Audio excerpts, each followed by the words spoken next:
Hello दोस्तों, मेरा नाम है मोहित और आप देख रहे हैं मेरा चैनल एग्रीकल्चर फार्मिंग। तो दोस्तों, आज का हमारा जैसे टॉपिक था, ये था टाइप्स ऑफ एग्रीकल्चर के बारे में, है ना। तो कृषि कितनी प्रकार की होती है ना, कृषि के प्रकार बताए गए हैं। तो इसमें कृषि के ऊपर मैं आपको बताऊंगा कि कृषि के कुल 7 प्रकार होते हैं, जिसे मैं बारी बारी से आपको समझाता हूँ। सबसे पहला आप जो देख रहे हैं, सामान्य खेती। सामान्य खेती क्या होती है? सामान्य खेती मतलब सिंपल फार्मिंग आप इसे बोल सकते हैं। यह खेती विभिन्न उत्पादकों को प्राप्त करने के लिए की जाती है तथा लाभ अधिक मिलता है। ठीक, यह खेती विभिन्न उत्पादकों के लिए की जाती है और इसमें लाभ अधिक मिलता है, इसीलिए इसे सामान्य खेती भी कहते हैं। दूसरी होती है मिश्रित खेती। मिश्रित खेती के बारे में आप सभी जानते होंगे, नहीं जानते तो मैं बताता हूँ। इस खेती में खेती के साथ साथ हम लोग क्या करते हैं, पशुपालन करते हैं और फसल उत्पादन भी करते हैं। ठीक है, पशुपालन और फसल उत्पादन के साथ में जो खेती होती है उसे हम मिश्रित खेती के नाम से जाना जाता है। दूसरी जो होती है वो होती है शुष्क खेती। ठीक, ये शुष्क खेती हो गई। तीसरी खेती के बारे में जो हम बात कर रहे हैं वो है शुष्क खेती। शुष्क खेती 50 सेंटीमीटर से जहाँ कम वर्षा होती है वहाँ पे इस खेती को शुरू किया जाता है, क्योंकि वहाँ पर पानी की कमी होती है। जहाँ आप देख सकते हैं राजस्थान तरफ ज़्यादातर शुष्क खेती की जाती है, क्योंकि वहाँ पर पानी की कमी होती है। ऐसे इलाके में जहाँ पर रेगिस्तान होता है या फिर पथरीली ज़मीन होती है वहाँ पर शुष्क खेती की जाती है। तो 50% से कम वर्षा वाले क्षेत्रों में वर्षा पर आधारित खेती शुष्क खेती कहलाती है।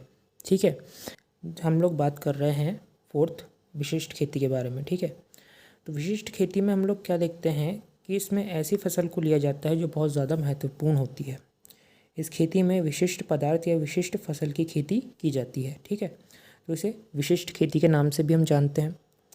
अब विशिष्ट खेती तो होती है, इसमें ऐसी चीज़ों की खेती की जाती है जो तो बहुत ज़्यादा इम्पॉर्टेंट होते हैं। मतलब इसमें उस प्रकार की खेती की जाती है जो कहीं ज़्यादा इम्पॉर्टेंट क्रॉप्स होती है या कोई वेजिटेबल क्रॉप्स होती है।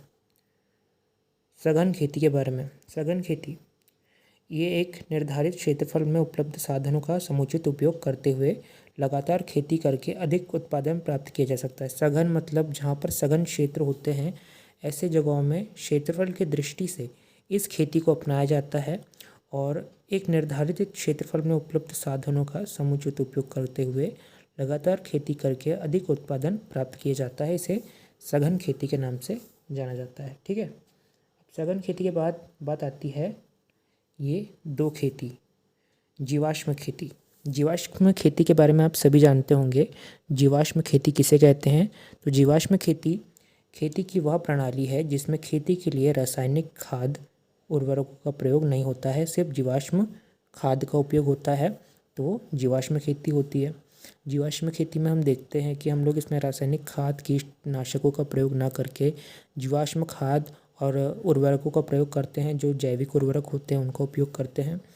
इसके साथ साथ इस खेती को जीवाश्म खेती के नाम से जाना जाता है। 7वां पॉइंट जो है व्यावसायिक खेती।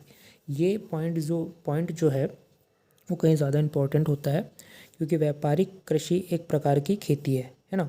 व्यापार की दृष्टि से भी देखा जाए तो आज खेती का रवैया बदल चुका है, क्योंकि खेती करने का जो एक ढंग होता है आज के टाइम में वो नहीं, एक व्यापारिक की दृष्टि से खेती की जा रही है। तो व्यापारिक कृषि एक प्रकार की खेती है जिसमें फसलों के केवल व्यावसायिक उपयोग के लिए उसे उगाया जाता है।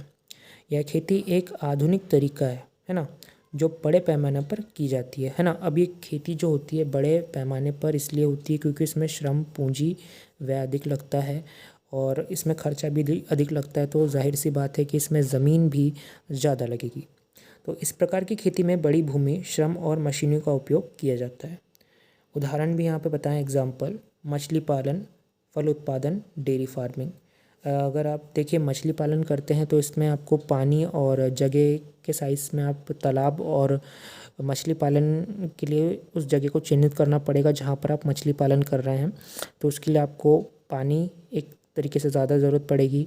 मछलियों के खाने पीने पे खर्च, तो ये एक व्यावसायिक ही हुआ। उसके बाद आता है फल उत्पादन। फल उत्पादन के लिए भी आपको उतनी ही जगह की ज़रूरत पड़ेगी जितनी मछली पालन में लगेगी, क्योंकि ज़्यादा जगह जैसी होती जाएगी फल उत्पादन के लिए वैसे वैसे उसमें भी श्रम पूंजी लगती जाएगी। डेयरी फार्मिंग के लिए आपको तो मशीनरी की ज़रूरत पड़ेगी क्योंकि डेयरी फार्मिंग एक ऐसी तकनीक है जिसमें मशीनरी के बिना डेयरी फार्मिंग करना असंभव है। तो ये जो थे टाइप्स ऑफ एग्रीकल्चर, ये पार्ट मैंने आपको समझा दिए हैं। इसका PDF आपको वीडियो के डिस्क्रिप्शन में मिल जाएगा। ये फर्स्ट वीडियो है मेरे चैनल का, तो प्लीज़ इस वीडियो को लाइक शेयर ज़रूर कीजिए। ऐसे वीडियो में आपको संडे के संडे हमेशा अपलोड होते जाएंगे। ऐसे और भी है बेसिक वीडियो अपलोड होंगे, तो इसलिए ध्यान रखिए क्योंकि मैं बेसिक से शुरुआत कर रहा हूँ। तो आप इस वीडियो को लाइक शेयर ज़रूर कीजिए। उसके डिस्क्रिप्शन में आपको इस PDF की लिंक मिल जाएगी, तो वहाँ से आप इस PDF को डाउनलोड कर सकते हैं। Thank you.